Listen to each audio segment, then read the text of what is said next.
सालों पहले रामनगर गांव के पास के घने जंगल में राजू नामक तांत्रिक रहता था।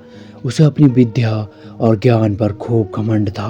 उसका कहना था कि वो चाहे तो सभी को अपने काबू में कर सकता है। साथ ही तंत्र विद्या की मदद से किसी को जान से मारने की भी कला उसे खूब आती थी। उसी दौरान रामनगर गांव के युवा एक एक करके गायब हो रहे थे। कुछ समय बाद गाँव वालों को समझ आया कि सभी जवान लोगों को तांत्रिक अपनी विद्या से काबू करके खत्म कर रहा है।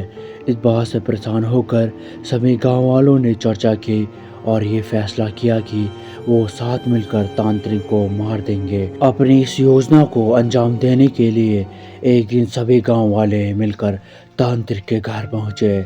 उस समय तांत्रिक किसी पूजा में बैठा हुआ था। इसे अच्छा मौका समझते हुए सभी गांव वालों ने उसे एक कुर्सी से बांध दिया और उस पर आग लगाकर वहां से चले गए। गांव वालों के मन में था कि तांत्रिक उसी आग की लपटों में झुलस कर मर जाएगा और उससे उनका पीछा छूट जाएगा। हुआ भी ऐसा ही। करीब 4 से 5 साल तक सभी गांव वाले अपने गांव में हंसी खुशी रहे। अचानक एक दिन 4 लड़के अपने शहर से घूमने के लिए कहीं जा रहे थे। तभी बीच में रामनगर गांव पड़ा। रात बहुत हो चुकी थी तो उन्हें लगा कि थोड़ा वक्त यही गुजार लिया जाए। चारों लड़के रामनगर के जंगल में ही रुक गए। उन्हें जंगल में कुछ घूमने का मन हुआ तो वो आगे बढ़ने लगे और बढ़ते बढ़ते जहाँ तांत्रिक रहता था वहाँ पहुँच गए। पूरे घर में मकड़ी के जाल लगे हुए थे।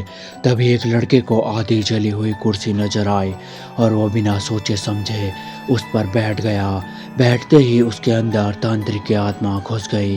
अब लड़का जोर जोर से चिल्लाकर कहने लगा कि अब मैं बदला लूंगा, पूरे गांव को आग लगाकर सबको जला दूंगा। अपने दोस्त को इस तरह का बर्ताव करते देख अन्य 3 लड़के डर गए और वहां से गांव की तरफ बढ़ने लगे। सुबह होते ही उन्होंने सरपंच से मुलाकात की और सारा किस्सा सुना दिया। सबसे पहले तो सरपंच ने उन तीनों लड़कों पर खूब गुस्सा किया।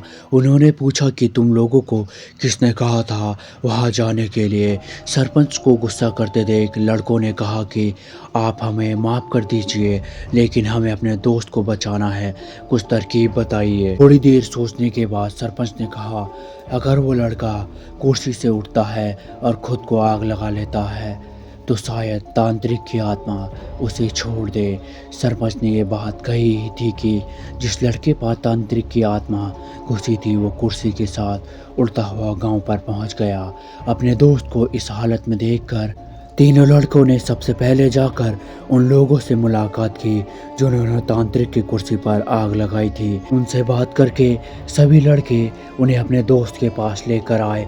जैसे ही उनके दोस्त के अंदर बैठे तांत्रिक ने कुर्सी पर आग लगाने वाले लोगों को अपने सामने देखा तो उसे बहुत गुस्सा आया। गुस्से से तांत्रिक कुर्सी से उठकर उन लोगों पर हमला करने लगा। तभी उन लड़कों ने तांत्रिक की उस कुर्सी पर आग लगा दी। कुर्सी पर आग लगाते ही तांत्रिक उनके दोस्त के शरीर को छोड़कर चला गया।